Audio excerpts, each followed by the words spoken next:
एक assumption को आप क्या करेंगे, एक्सेप्ट करेंगे और एक को क्या करेंगे, रिजेक्ट करेंगे। और यही देखो यहाँ पर लिखा है H0 मतलब, H0 का मतलब है नल हाइपोथेसिस, H1 का मतलब है अल्टरनेटिव हाइपोथेसिस। अगर H0 एक्सेप्ट होगा तो H1 रिजेक्ट होगा, और अगर H0 रिजेक्ट होगा तो H1 एक्सेप्ट होगा। क्लियर है? उसके बाद आता है यहाँ पर, अब देखिए ये तो हमने यहाँ पर assumption तो हमने देख लिया कि भाई हाइपोथेसिस क्या है, assumption है। लेकिन ये जो हाइपोथेसिस है इसको टेस्ट कैसे करेंगे, कौन कौन से टेस्ट हैं जिनकी हेल्प से हम हाइपोथेसिस को क्या करेंगे, चेक करेंगे। ध्यान दीजिएगा जरा, the test which enable us to decide whether null hypothesis accepted और रिजेक्टेड, यानी कि वो टेस्ट जिनकी हेल्प से हम नल हाइपोथेसिस को या तो एक्सेप्ट करेंगे या रिजेक्ट करेंगे, वो कौन कौन से हाइपोथेसिस हैं, तो उस कौन कौन से टेस्ट हैं। तो उसके अंदर हमारे देखिए यहाँ पर टोटल 5 टेस्ट होते हैं वैसे, लेकिन अगर मैं सिलेबस की बात करूं तो केवल 3 है। मैंने यहाँ पर 4 लिखे हैं, 4 मैंने इसलिए लिखे हैं क्योंकि जो एफ टेस्ट है वो हमारे सिलेबस में इस बार नहीं है, वो हमारे सिलेबस में इस बार नहीं है, हमारे सिलेबस में जेट टेस्ट। तो 3 टेस्ट हमें पढ़ने अपने सिलेबस के अकॉर्डिंग, वैसे टोटल यहाँ पर 5 टेस्ट होते हैं, एक टेस्ट और भी होता है जो इस बार सिलेबस में नहीं है। तो टी टेस्ट, जेट टेस्ट और काई स्क्वायर टेस्ट। और मैं देखिए ऑलरेडी आपको बता चुका हूँ इन 3 टेस्ट के अंदर से आपको 2 लॉन्ग क्वेश्चन मिलेंगे। और यहाँ पर भी जनरली क्या होता है कि जो पहले 2 टेस्ट हैं यहाँ से दोनों में से एक क्वेश्चन आएगा 7 मार्क्स का। अब वो क्वेश्चन टी टेस्ट का भी हो सकता है, जेट टेस्ट का भी हो सकता है ना, टी टेस्ट का भी हो सकता है और जेट टेस्ट का भी हो सकता है। और एक क्वेश्चन आपका यहाँ से आएगा कंफर्म है, काई स्क्वायर टेस्ट। यानी कि तीनों टेस्ट में भी सबसे इंपॉर्टेंट टेस्ट कौन सा है, काई स्क्वायर टेस्ट है, जहां से 100% आपको एक क्वेश्चन मिलेगा। बात समझ में आ गई। और जनरली क्या होता है कि ये दोनों क्वेश्चन ऑप्शन में आते हैं कि या तो आप इसको अटेम्प्ट करिए या इसको अटेम्प्ट करिए। तो कहने का मतलब है ऐसे स्टूडेंट जो पूरा नहीं पढ़ना चाहते, वो चाहे तो यहाँ से काई स्क्वायर टेस्ट को पढ़ लें, इनको छोड़ सकते हैं। लेकिन मैं उन स्टूडेंट्स की बात कर रहा हूँ जो पूरा सिलेबस नहीं पढ़ना चाहते। अगर आप अच्छे मार्क्स लाना चाहते हैं तो मेरा ये सजेशन है कि आप तीनों टेस्ट को पढ़ के जाइए। दूसरी एक चीज और, अगर आपको टी टेस्ट और जेट टेस्ट आता है तो काई स्क्वायर टेस्ट आपके लिए बहुत आसान हो जाएगा, क्योंकि तीनों टेस्ट में माइनर सा डिफरेंस होता है, तीनों टेस्ट लगभग एक ही जैसे होते हैं। क्लियर है? और आगे बढ़ते हैं ना, लेवल ऑफ सिग्निफिकेंस। नेक्स्ट क्या हमारा टॉपिक यहाँ पर, level of significance. Level of significance का मतलब है यहाँ पर प्रोबेबिलिटी की वो वैल्यू जिसके बाद हम हाइपोथेसिस को रिजेक्ट नहीं कर सकते, इसके बाद हम हाइपोथेसिस को रिजेक्ट नहीं कर सकते। जैसे कि यहाँ पर मैंने समझाया नॉर्मल कर्व से, हमने यूनिट नंबर 4 में हम पढ़ चुके हैं, यूनिट नंबर 4 में हम पढ़ चुके हैं। तो अगर हमारी प्रोबेबिलिटी की वैल्यू एक पर्टिकुलर इंटरवल के रेंज के बाहर चली जाती है, यानी कि अगर प्रोबेबिलिटी की वैल्यू इस पार्ट के बाहर चली जाती है, तो हम कहेंगे कि हमारा जो हाइपोथेसिस है उसको हम रिजेक्ट करेंगे, और अगर ये इसके अंदर रहेगी तो हम उसको एक्सेप्ट करेंगे। तो उसी को हम कहते हैं लेवल ऑफ सिग्निफिकेंस। और लेवल ऑफ सिग्निफिकेंस की वैल्यू या तो क्वेश्चन में आपको गिवन होगी, है ना, या तो आपको क्वेश्चन में गिवन होगी। और जनरली आपके पास जितने भी क्वेश्चन आपकी बुक में दिए होंगे, सभी क्वेश्चन के अंदर लेवल ऑफ सिग्निफिकेंस या तो 5% होगा या 1% होगा। और इसमें भी आपके 99% क्वेश्चन ऐसे होंगे जहां पर लेवल ऑफ सिग्निफिकेंस 5% है, केवल 1% ही लेवल ऑफ 1% क्वेश्चन ही ऐसे होंगे जहां पर लेवल ऑफ सिग्निफिकेंस 1% दिया होगा। एक और इंपॉर्टेंट बात, ये तो उन क्वेश्चन की बात हुई जिनमें लेवल ऑफ सिग्निफिकेंस गिवन होता है, लेकिन मैक्सिमम क्वेश्चन तो ऐसे भी होते हैं जहां पर लेवल ऑफ सिग्निफिकेंस गिवन ही नहीं होता। तो जहां पर लेवल ऑफ सिग्निफिकेंस गिवन नहीं है, उन क्वेश्चन के अंदर लेवल ऑफ सिग्निफिकेंस को आप कंसीडर करेंगे 5%। मुझे लगता है आपको ये बात समझ में आ गई होगी कि आपको लेवल ऑफ सिग्निफिकेंस कितना लेना है, 5% लेना। आगे यहाँ पर इस कर्व की इंपॉर्टेंस नहीं है, ये कर्व आपको यहाँ पर नहीं बनाना है। यूनिट नंबर 4 में याद करिए जब हमने पढ़ा था नॉर्मल डिस्ट्रीब्यूशन, तो वहां पर हम कैसे, तो गिवन लिखने के बाद आपका जो पहला स्टेप होगा, जो फर्स्ट स्टेप होगा, उस पर ध्यान दें क्या होगा, सेट नल हाइपोथेसिस। सबसे पहले आपको नल हाइपोथेसिस को सेट करना, चाहे क्वेश्चन कोई भी हो। Now step number 2, alternative hypothesis. भाई अगर मान लीजिए नल हाइपोथेसिस जो आपने सेट किया है, अगर ये नल हाइपोथेसिस किसी वजह से रिजेक्ट होता है, तो एक्सेप्ट कौन होगा, अल्टरनेटिव हाइपोथेसिस। पर टी की वैल्यू को फाइंड करना है। टी टेस्ट के अंदर टी टेस्ट के अंदर टी की वैल्यू को फाइंड करेंगे, जेड टेस्ट के अंदर जेड की वैल्यू को फाइंड करेंगे ना। अब यहां पर भी दो केस बनते हैं, when standard deviation is not given, when standard deviation is given. अब मेरी बात को, अगर आपको स्टैंडर्ड डेविएशन गिवन नहीं है तो आप इस फार्मूले को लगाएंगे। फार्मूला आपके सामने लिखा है, इसको नोट कर लीजिए, t equal to x bar minus mu upon s और अपॉन में अंडर रूट एन। अब देखो यहाँ पर सारी नोटेशन मैं आपको पहले ही बता चुका हूं, है ना, पैरामीटर स्टैटिक्स अभी बताया था मैंने आपको। तो देखिए यहाँ पर एक्स बार क्या है, सैंपल का मीन है, म्यू क्या है, पॉपुलेशन का मीन है, और एन क्या है, सैंपल का साइज है ना। अगर कैपिटल एन होता तो पॉपुलेशन का साइज होता, लेकिन यहाँ पर सैंपल का साइज है। म्यू पॉपुलेशन का मीन है, अगर ये एक्स बार क्या है, ये सैंपल का मीन है। क्लियर है? आगे बढ़ते हैं। अब यहाँ पर ध्यान दीजिए, क्योंकि हमें स्टैंडर्ड डेविएशन गिवन नहीं है, तो अगर स्टैंडर्ड डेविएशन गिवन नहीं है तो स्टैंडर्ड डेविएशन को कैलकुलेट करना पड़ेगा आपको, और उसके लिए इस फॉर्मूले को यूज करेंगे। तो कहने का मतलब ये, सबसे पहले आप सैंपल का स्टैंडर्ड डेविएशन कैलकुलेट करिए, उसको कैलकुलेट करने के बाद इस फॉर्मूले को लगाइए, यहां से आपको टी की वैल्यू मिल जाएगी। आप इस फॉर्मूले को ऐसे भी लिख सकते हैं, बात एक ही है, ये जो रूट एन है ये ऊपर चला जाएगा, तो इस फॉर्मूले को आप ऐसे भी लिख सकते हैं। आपका मन ऐसे लिखना चाहे ऐसे लिख सकते हैं, ऐसे लिखना चाहे तो ऐसे लिख सकते हैं। क्लियर है? तो आपको क्या करना है, क्वेश्चन के अंदर आपको सारा डेटा गिवन होगा, आपको बस ये फॉर्मूला लगाना है और टी की वैल्यू को फाइंड करना है। बात समझ में आ रही है? ऐसा अगर आपको गिवन नहीं है तो इस फॉर्मूले से पहले क्या करेंगे, कैलकुलेट करेंगे। और ये कोई नया फॉर्मूला नहीं है, ये स्टैंडर्ड डेविएशन का वही फॉर्मूला है जो हम यूनिट नंबर 3 और यूनिट नंबर 4 में भी यूज करते थे ना। अगर क्वेश्चन में स्टैंडर्ड डेविएशन आपको गिवन है तो आप इस फॉर्मूले को अप्लाई करेंगे। आप समझ में आ रही है? अब यहाँ पर एक और इंपॉर्टेंट चीज मैं आपको बता देता हूँ, क्योंकि स्टूडेंट को यहाँ पर भी कंफ्यूजन होगा।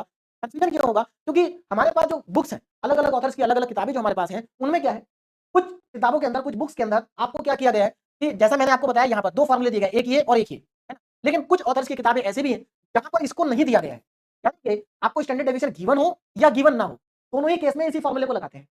तो अब यहाँ पर स्टूडेंट को कंफ्यूजन होगा कि सर दोनों में से सही कौन है, तो मैं आपको बता दूं दोनों ही सही है, कोई भी गलत नहीं है, क्योंकि आप चाहे इस फॉर्मूले को यूज करें या इसको यूज करें या दोनों को यूज करें, एक चीज ध्यान रखना, इसको तो यूज करना ही है, इसको यूज केवल तभी करना जब स्टैंडर्ड डेविएशन गिवन होगा, अगर स्टैंडर्ड डेविएशन गिवन नहीं है तब तो आपको यही यूज करना है। लेकिन मैं आपसे ये कहना चाहता हूं कि जो नीचे वाला फॉर्मूला है, अगर आप चाहते हैं कि सर एक फॉर्मूला हम नहीं, इसको हम याद नहीं करना चाहते, हम इसी से सारे क्वेश्चन करेंगे, तो बिल्कुल कर सकते हैं, गलत नहीं होगा, दोनों ही ठीक है। बात समझ में आ गई? क्योंकि जो फाइनल आपका कंक्लूजन आएगा, तो फाइनल आपका कंक्लूजन आएगा, वो कंक्लूजन पे कोई फर्क नहीं पड़ेगा कि आप इस फॉर्मूले को लगाते हैं या नहीं लगाते। तो मुझे लगता है आपको बात समझ में आ गई होगी कि आप केवल इस फॉर्मूले से भी काम चला सकते हैं। क्लियर है? आगे बढ़ते हैं। अब अच्छा एक इंपॉर्टेंट बात, यहां से जो आपकी टी की वैल्यू आएगी, उस वैल्यू को आप कहेंगे कैलकुलेटेड वैल्यू। क्या कहेंगे? Calculated value. तो ये यहां से जो वैल्यू मिलेगी वो कैलकुलेटेड है। आगे बढ़ते हैं। Now step number 4, right the degree of freedom and level of significance. देखो अब आपको डिग्री ऑफ फ्रीडम देखना है कि क्वेश्चन के अंदर डिग्री ऑफ फ्रीडम कितना गिवन है। अगर क्वेश्चन के अंदर डिग्री ऑफ फ्रीडम गिवन है तो ठीक है, अगर गिवन नहीं है तो आप n-1 करके निकाल लेंगे। n-1 का मतलब है कि जो भी उसमें सैंपल का साइज होगा उसमें से 1 को माइनस कर देंगे। मान लीजिए सैंपल का साइज है 15, तो डिग्री ऑफ फ्रीडम हो जाएगी 14, है ना? तो आप डिग्री ऑफ फ्रीडम को लिखेंगे कितना है। उसके बाद आपको लेवल ऑफ सिग्निफिकेंस लिखना है। लेवल ऑफ सिग्निफिकेंस क्वेश्चन में अगर मेंशन है ना? तो जो मेंशन है आप वही लेंगे। सीधी सी बात है, अगर क्वेश्चन में लेवल ऑफ सिग्निफिकेंस गिवन है तो वो तो या तो 5% होगा या 1% होगा। तो जो भी आपको गिवन है वो लिख लेंगे। और अगर क्वेश्चन में गिवन नहीं है तो आप बाय डिफॉल्ट मान के चलेंगे कि लेवल ऑफ सिग्निफिकेंस 5% है। लेवल ऑफ सिग्निफिकेंस को रिप्रेजेंट करते हैं अल्फा से, है ना? इतना काम हो गया। तो आपको डिग्री ऑफ फ्रीडम पता चल गया, आपको लेवल ऑफ सिग्निफिकेंस पता चल गया। अब आप क्या करेंगे? अब आप जाएंगे टी टेस्ट टेबल के अंदर, टी टेस्ट टेबल के अंदर, और इस टेबल में जाकर के आप देखेंगे, क्या देखेंगे जरा ध्यान से समझिए। टेबल में आप जाएंगे और टेबल में आपको डिग्री ऑफ फ्रीडम और लेवल ऑफ सिग्निफिकेंस के बेसिस पर टी की वैल्यू देखनी है कितनी होगी। चलिए मैं आपको टेबल दिखा देता हूं। ये आपके पास टेबल है, टी टेस्ट टेबल आपकी किताबों में दी होती है, कोई भी किताब आपके पास हो उसमें आपको टी टेस्ट टेबल दी होगी, है ना? अब इसमें देखो जरा कैसे देखना होता है। ये वाला जो कॉलम है, ये जो कॉलम आपको दिखाई दे रहा है, ध्यान दीजिएगा कौन सा कॉलम की बात कर रहा हूं मैं, इसकी बात कर रहा हूं। ये कॉलम है डिग्री ऑफ फ्रीडम का। किसका कॉलम है? डिग्री ऑफ फ्रीडम का। तो यहाँ पर देखो डिग्री ऑफ फ्रीडम 1 2 3 से लेकर के 30 तक दे रखा है ना? यानी कि आपके पास कोई भी ऐसा क्वेश्चन नहीं आएगा जिसकी डिग्री ऑफ फ्रीडम 30 से ज्यादा हो। क्यों? क्योंकि टी टेस्ट केवल तब एप्लीकेबल है जब सैंपल का साइज 30 या 30 से कम है। तो सीधी सी बात है, मैक्सिमम डिग्री ऑफ फ्रीडम कितना हो सकता है? 29, उससे ज्यादा तो होगा नहीं, और यहाँ पर तो 30 तक आपको दे रखा है। तो ये आ गया आपका डिग्री ऑफ फ्रीडम का कॉलम ना।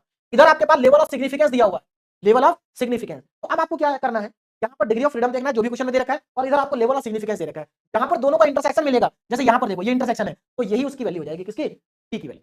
और यहाँ से जो आपको टी की वैल्यू मिलेगी उस वैल्यू को आप कहेंगे, उस वैल्यू को आप कहेंगे टेबुलेटेड वैल्यू। क्या कहेंगे? टेबुलेटेड वैल्यू या टी अल्फा। तो इसका मतलब ये जो हमारे पास टी है ये कैलकुलेटेड वैल्यू है, और जो टी अल्फा है ये टेबुलेटेड वैल्यू है। अब जरा ध्यान दीजिए कंक्लूजन क्या होगा क्वेश्चन का। तो कंक्लूजन देखिए क्या होगा, ध्यान देना। अगर कैलकुलेटेड वैल्यू टेबुलेटेड वैल्यू से कम है तो आप हाइपोथेसिस को एक्सेप्ट करेंगे, यानी कि आपने जो अजम्पशन लिया था वो अजम्पशन करेक्ट है। अब अगर कैलकुलेटेड वैल्यू टेबुलेटेड वैल्यू से कम है तो, है ना? तो देखिए इसका मतलब क्या हो गया, इसका मतलब ये हुआ कि आपने जो हाइपोथेसिस लिया था वो एक्सेप्ट हो गया। और एक्सेप्ट होने का मतलब क्या है कि there is no significant difference between sample mean and population mean, क्योंकि आप स्टार्टिंग में यही मान के चले थे कि there is no significant difference between sample mean and population mean. अब क्योंकि ये हाइपोथेसिस एक्सेप्ट हो चुका है तो इसका मतलब ये बात बिल्कुल सही है। क्लियर है? और अगर ये बात सही है कि भाई सैंपल मीन और पॉपुलेशन मीन में कोई डिफरेंस नहीं है, तो इसका मतलब ये है कि जो सैंपल है वो करेक्ट पॉपुलेशन से लिया गया है ना। दूसरा कंक्लूजन ये है कि आपकी जो कैलकुलेटेड वैल्यू है वो टेबुलेटेड वैल्यू से ज्यादा हो सकती है। Calculated value is greater than tabulated value. तो दो ही कंडीशन यहाँ पर बन सकती है, या तो कम या ज्यादा। इक्वल वाला केस यहाँ पर आएगा नहीं कभी भी। तो अगर ज्यादा है तो इसका मतलब ये है कि there is significant difference between sample mean and population mean. इसका मतलब ये है कि सैंपल मीन और पॉपुलेशन मीन के बीच में डिफरेंस है। और अगर डिफरेंस है तो इसका मतलब ये है कि सैंपल जो है वो करेक्ट पॉपुलेशन से नहीं लिया गया। तो सीधी सी बात है, अगर आपने किसी पॉपुलेशन से एक रैंडम सैंपल को लिया है ना, तो जो पॉपुलेशन का मीन होगा और जो सैंपल का मीन होगा वो हमेशा इक्वल आएगा, बराबर आएगा, है ना? अगर उसमें डिफरेंस आएगा तो वो माइनर डिफरेंस होगा, मतलब सिग्निफिकेंट डिफरेंस नहीं होगा। क्लियर है? तो उसी चीज को हमें यहाँ पर चेक करना था और हमने चेक कर लिया। तो फाइनली आपको कंक्लूजन लिखना है कि आप हाइपोथेसिस को एक्सेप्ट कर रहे हैं या रिजेक्ट कर रहे हैं। तो मुझे लगता है इतनी बात आपको समझ में आई होगी, है ना? अब आगे देखिए, यहाँ पर कई बार क्वेश्चन में, सभी क्वेश्चन में नहीं लेकिन कुछ क्वेश्चन के अंदर आपसे कॉन्फिडेंस लिमिट या फिड्यूशियल लिमिट आपसे पूछी जाती है। तो ये कॉन्फिडेंस लिमिट क्या है इसको भी समझिए। कुछ नहीं है, सिर्फ आपको फॉर्मूला याद करना है बस। कॉन्फिडेंस लिमिट का मतलब है कि अगर हमारी म्यू की वैल्यू मान लीजिए कि भाई इतने से इतने इंटरवल के बीच में आती है तो हम उसको क्या कर लेंगे, एक्सेप्ट कर लेंगे। तो यहाँ पर एक्चुअली म्यू की वैल्यू की बात हो रही है कि अगर म्यू की वैल्यू इसके और इसके बीच में आती है, इसके और इसके बीच में आती है, तो इसका मतलब वो एक्सेप्टेबल होगी, उसको हम कहते हैं कॉन्फिडेंस लिमिट। अब देखिए यहाँ पर दो तरह की कॉन्फिडेंस लिमिट होती है। तो 95% कॉन्फिडेंस लिमिट, 95% का मतलब है अगर लेवल ऑफ सिग्निफिकेंस 5% होगा तो कॉन्फिडेंस लिमिट 95 होगी, मतलब 100 में से 5 को माइनस कर दो, कितना बचा? 95। तो 95% कॉन्फिडेंस लिमिट का मतलब है लेवल ऑफ सिग्निफिकेंस 5% होगा। तो जिस क्वेश्चन में आपको लेवल ऑफ सिग्निफिकेंस 5% दिया हो और उसके अंदर अगर आपसे पूछा जाए कि बताइए कॉन्फिडेंस लिमिट कितनी होगी, तो आपको क्या करना है, ध्यान से समझिए। आपको सिर्फ इतना करना है कि यहाँ पर एक्स बार प्लस माइनस, इसको याद नहीं करना, इसको याद करो। एक्स बार है, दोनों चीज सेम ही है, एक्स बार प्लस माइनस टी 0.05 का मतलब है कि यहाँ पर लेवल ऑफ सिग्निफिकेंस 5% था। कितना था? 5%। तो आपको मालूम है परसेंटेज को आप हमेशा 100 से डिवाइड करते हैं, तो ये 0.05 आएगा। तो उसी चीज को यहाँ पर लिखा है, इसका मतलब 5%, लेवल ऑफ सिग्निफिकेंस 5%। तो t 0.05 s upon n. S आप जानते हैं सैंपल का मीन, एन आप जानते हैं सैंपल साइज, है ना। और एक्स बार क्या है? एक्स बार आपका सैंपल का मीन है, और ये सैंपल का स्टैंडर्ड डेविएशन है, ये सैंपल का मीन है, और ये सैंपल का साइज है। तो यहाँ पर सारी वैल्यू को पुट कर देंगे, आपके पास क्या आ जाएगा? कॉन्फिडेंस लिमिट आ जाएगी। और अगर 1% है लेवल ऑफ सिग्निफिकेंस, तो कॉन्फिडेंस लिमिट 99% हो जाएगी, और इसका फॉर्मुला अगेन सेम होगा, बस यहाँ पर लेवल ऑफ सिग्निफिकेंस बदल गया। बात समझ में आ रही है? अच्छा, ये जो टी 0.05 की वैल्यू है, ये आपको कहाँ से मिलेगी? टेबल से। ये टेबुलेटेड वैल्यू है। क्या ये? टेबुलेटेड वैल्यू है। क्लियर है? अब क्वेश्चन को सॉल्व करते हैं, यानी कि क्वेश्चन को मैं आपको बताऊंगा कि सॉल्व कैसे करना है। पहला क्वेश्चन हमारा, आपको क्या करना है? आपके पास रजिस्टर है, पेन है, इस क्वेश्चन को आप अपने आप सॉल्व करिए। देखिए, अगर आपको सारे स्टेप समझ में आ गए तो आप वीडियो को पॉज करो और इस क्वेश्चन को सॉल्व करो। अगर कहीं पर कोई डाउट आता है, वहां पर आप वीडियो को देखिए, क्योंकि आपका एग्जाम के लिए आप रिवीजन कर रहे हैं। तो अब अगर आप रिवीजन कर रहे हैं तो जरूरी नहीं कि आप पूरी वीडियो को देखें। अगर आपको कॉन्सेप्ट समझ में आ गया, आपको फॉर्मुला समझ में आ गया, तो वीडियो को पॉज करें और क्वेश्चन को अपने आप सॉल्व करें। देखिए क्वेश्चन क्या है?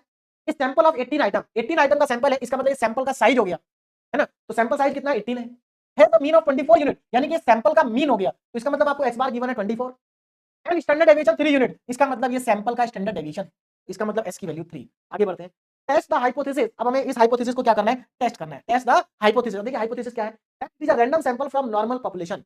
ये क्या है? एक रैंडम सैंपल है, क्योंकि हमें कहां से लिया गया है? एक नॉर्मल पॉपुलेशन से लिया गया है। ये नॉर्मल पॉपुलेशन हम इसलिए लिखते हैं क्योंकि हमारा जो टी टेस्ट है या जेड टेस्ट है, इसका जो कर्व बनता है वो नॉर्मल कर्व बनता है, जो कि हमने यूनिट नंबर 4 में पढ़ा था। तो याद रखना, टी टेस्ट और जेड टेस्ट में हमेशा नॉर्मल पॉपुलेशन वर्ड आपको देखने को मिलेगा। काई स्क्वायर टेस्ट में नॉर्मल पॉपुलेशन आपको कहीं भी दिखाई नहीं देगा। और पॉपुलेशन का मीन आपको 27 यूनिट दे रखा है, इसका मतलब म्यू की वैल्यू आपको 27 दे रखी है। अब देखिए, अब आप बात को समझिए कि अगर आप लोगों को पैरामीटर और स्टैटिक नहीं पता है, मतलब जो मैंने स्टार्टिंग में आपको सिंबल बताए थे, अगर आपको वो नहीं पता है तो आपको बड़ी दिक्कत होगी। इसलिए पहले आपको पैरामीटर और स्टैटिक्स के जितने भी सिंबल हैं उनको अच्छे से प्रैक्टिस करके यहाँ पर पहुंचना है। तो ये सारा डेटा हमें गिवन है, अब बस हमें कुछ नहीं करना, स्टेप बाय स्टेप आगे बढ़ना है ना। देखो स्टेप नंबर 1, अब यहाँ पर आपको स्टेप नंबर 1, स्टेप नंबर 2 ये सब लिखने की जरूरत नहीं है, क्योंकि समय खराब होगा आपका। क्लियर है? आप सीधे लिखेंगे। तो पहला हमारा क्या हो गया? स्टेप नंबर 1, नल हाइपोथेसिस, जिसको हम रिप्रेजेंट करते हैं एच नॉट से। नल हाइपोथेसिस जिसको रिप्रेजेंट करते हैं एच नॉट से। तो ध्यान दीजिएगा यहाँ पर एच नॉट, अब देखो मैंने यहाँ पर डैश लगाया। क्यों लगाया? क्योंकि आपको मैं ऑलरेडी बता चुका हूं कि जो स्टेप नंबर 1 में आप नल हाइपोथेसिस को सेट करेंगे वो सारे क्वेश्चन में सेम होगा, तो इसलिए मैं इसलिए यहाँ पर डैश लगा दिया। तो उस हाइपोथेसिस को आप अपने आप लिखेंगे। क्या लिखेंगे यहाँ पर? There is no significant difference between sample mean and population mean. तो मैंने इस लाइन को नहीं लिखा है, लेकिन आपको सभी जगह पर लिखना है। मैंने सिर्फ इसलिए नहीं लिखा क्योंकि सभी क्वेश्चन में ये लाइन सेम रहेगी। तो जब लाइन सेम रहेगी तो मैं बार बार लिखूंगा तो मेरा भी समय खराब होगा, वीडियो ज्यादा बड़ी हो जाएगी, इसलिए मैंने नहीं लिखा था। क्या था? आपको क्या लिखना है? There is no significant difference between sample mean and population mean. तो ये लाइन आपको सब में लिखनी है, मैंने सब जगह डैश लगाया हुआ है, यहाँ पर लिखनी है आपको। क्लियर है? अच्छा, म्यू कितना यहाँ पर 27 है, तो हमारा ये हो गया नल हाइपोथेसिस, स्टेप नंबर 1 हमारा पूरा। तो देखो मैंने आपसे क्या कहा था कि सबसे पहले आपको क्वेश्चन में जो गिवन होगा उसको आप लिखेंगे, फिर आपका स्टेप नंबर 1 आएगा नल हाइपोथेसिस, और ये स्टेप आपका फिक्स है सभी क्वेश्चन के अंदर। 100% क्वेश्चन में इस स्टेप को आपको एज इट इज लिखना है। उसके बाद आपका स्टेप नंबर 2 आएगा अल्टरनेटिव हाइपोथेसिस, और ये भी 100% क्वेश्चन में, टी टेस्ट के 100% क्वेश्चन में फिक्स रहेगा H1। और H1 का मतलब यहाँ पर म्यू की वैल्यू 27 नहीं है, टू टेल टेस्ट है। कैसा है ये? टू टेल टेस्ट है। क्लियर है? तो यहाँ तक का तो आपका फिक्स है। अब हम चलते हैं स्टेप नंबर 3 पे, और स्टेप नंबर 3 होता है हमारा कैलकुलेशन ऑफ टी। और कैलकुलेशन ऑफ टी में आप क्या करेंगे? टी का फॉर्मूला लगाएंगे। टी का फॉर्मूला क्या होता है? X bar minus mu upon s, और अपॉन में अंडर रूट एन माइनस 1। अब क्योंकि आपको स्टैंडर्ड डेविएशन गिवन है तो मैंने पहला वाला फॉर्मूला लगाया। अगर स्टैंडर्ड डेविएशन गिवन नहीं होता तो मैं दूसरा फॉर्मूला लगाता, है ना। बाकी मैं आपको बता चुका हूँ, आपकी चॉइस है, आप चाहे तो इसी फॉर्मूले से कर सकते हैं सारे क्वेश्चन। नाउ वैल्यू को पुट करते हैं। एक्स बार आपको गिवन है 24, म्यू आपको गिवन है 27, एस आपको गिवन है 3, और एन आपको गिवन है 18। सब कुछ तो आपको गिवन है, फॉर्मूले में पुट करेंगे और इसको सिंप्लीफाई करेंगे कैलकुलेटर की हेल्प से। अंडर रूट 17 की वैल्यू आपके पास ये आ जाएगी। अब यहाँ पर जरा ध्यान देना, ये वैल्यू आएगी माइनस में 4.123, लेकिन आपको हमेशा पॉजिटिव वैल्यू लेनी है। तो आप जानते हैं नेगेटिव को पॉजिटिव कैसे बनाते हैं? मॉड लेके। तो इसीलिए देखिए मैंने जो स्टेप आपको बताए थे वहां पर लिखा भी था। क्या लिखा था? कैलकुलेट, स्टेप नंबर 3 में कैलकुलेट मॉड टी। मॉड इसीलिए लगाया कि अगर कहीं पर नेगेटिव वैल्यू आ जाए तो आप उसको पॉजिटिव बनाएंगे। क्लियर है? आप उसको क्या करेंगे? पॉजिटिव बनाएंगे। आगे बढ़ते हैं, और यहां से हमारा मॉड टी आ गया। अब आगे देखिए, नाउ डिग्री ऑफ फ्रीडम। अब देखिए स्टेप नंबर किस पे चले गए हम? स्टेप नंबर 4 पे। तो स्टेप नंबर 4 में आपको क्या करना है? डिग्री ऑफ फ्रीडम देखना कितनी है, और लेवल ऑफ सिग्निफिकेंस आपको देखना है। Now degree of freedom, degree of freedom n-1 हमारा फॉर्मूला होता है डिग्री ऑफ फ्रीडम का। एन यहाँ पर कितना है? सैंपल साइज यहाँ पर 18 है, तो 18 - 1 डिग्री ऑफ फ्रीडम आ गई आपकी 17। लेवल ऑफ सिग्निफिकेंस क्वेश्चन में गिवन नहीं है, तो लेवल ऑफ सिग्निफिकेंस अगर क्वेश्चन में गिवन नहीं है तो आपको लेना 5%। तो यहाँ पर लेवल ऑफ सिग्निफिकेंस 5% हो गया, मतलब अल्फा की वैल्यू 5% हो गई, जिसको आप 0.05 लिख सकते हैं। क्लियर है? तो हमारा स्टेप नंबर 4 भी कंप्लीट हो गया, और step number 4 as it is same रहेगा सभी क्वेश्चन के अंदर। वैल्यू अलग लगाएगी, है ना, लेकिन सेम रहेगा, और सारे स्टेप सेम रहेंगे, बस वैल्यू बदलेगी। Now step number 5, from the t test table. अब आप जाएंगे टी टेस्ट टेबल के अंदर, और क्या करेंगे वहां पर जाकर के? जरा ध्यान देना, डिग्री ऑफ फ्रीडम कितना आया? 17। तो जहां पर डिग्री ऑफ फ्रीडम 17 है और लेवल ऑफ सिग्निफिकेंस 5% है, वहां पर जाकर आप चेक करेंगे कि टी की वैल्यू कितनी है। तो चलिए चेक करते हैं। ये रही हमारे पास टेबल, देखो डिग्री ऑफ फ्रीडम 17, यहाँ पर 17 है, और लेवल ऑफ सिग्निफिकेंस 5%। अब जरा ध्यान देना, यहाँ पर जो लेवल ऑफ सिग्निफिकेंस है वो परसेंटेज में नहीं दिया है, परसेंटेज को डिवाइड कर दिया पहले। जैसे 5% है तो 5% को 100 से डिवाइड करा, कितना आया 0.05। तो इसका मतलब 0.05 कहां पर है, यहाँ पर। तो ये आपका लेवल ऑफ सिग्निफिकेंस हो गया और ये आपका डिग्री ऑफ फ्रीडम हो गया, है ना। तो डिग्री ऑफ फ्रीडम जहां पर 17 है वहां पर आप जाएंगे, और लेवल ऑफ सिग्निफिकेंस 5% जहां पर है, और जहां पर भी दोनों का इंटरसेक्शन आपको मिलता है, इंटरसेक्शन पर देखेंगे वैल्यू कितनी है। तो यहाँ पर वैल्यू है 2.11, तो इसका मतलब आपकी जो टी की वैल्यू है वो 2.11 है। कितनी है, 2.11, और ये टेबुलेटेड वैल्यू होगी। कौन सी वैल्यू होगी, टेबुलेटेड वैल्यू। तो आपके पास टेबुलेटेड वैल्यू आ गई 2.11। लास्ट स्टेप, और लास्ट स्टेप है आपका कंक्लूजन। अब आप देख सकते हैं क्या मैंने कुछ चेंज करा क्या, सारे स्टेप वही है जो मैंने आपको बताए थे। तो देखो यहां से ये तो हमारी कैलकुलेटेड वैल्यू है, ये हमारी टेबुलेटेड वैल्यू है। अब देखो कौन सी वैल्यू ज्यादा है, कैलकुलेटेड वैल्यू टेबुलेटेड वैल्यू से ज्यादा है। इसका मतलब हाइपोथेसिस क्या हो जाएगा, रिजेक्ट हो जाएगा। तो जो आपने हाइपोथेसिस लिया था, जो आपने अजम्पशन ली थी, वो अजम्पशन तो हो गई रिजेक्ट। तो अब क्या करें भाई, अजम्पशन तो रिजेक्ट हो चुकी है, तो अब क्या करेंगे। अब देखो मैंने यहाँ पर आगे की थ्योरी लिखी नहीं है। अगर ये अजम्पशन रिजेक्ट हो गई है तो इसका मतलब ये है, इसका मतलब ये है कि जो हमारे पास therefore H1 hypothesis is accepted.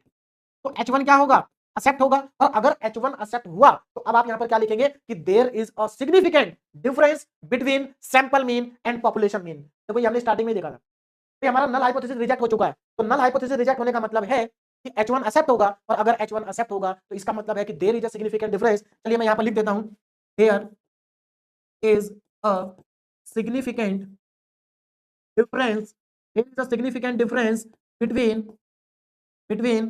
sample mean, between sample mean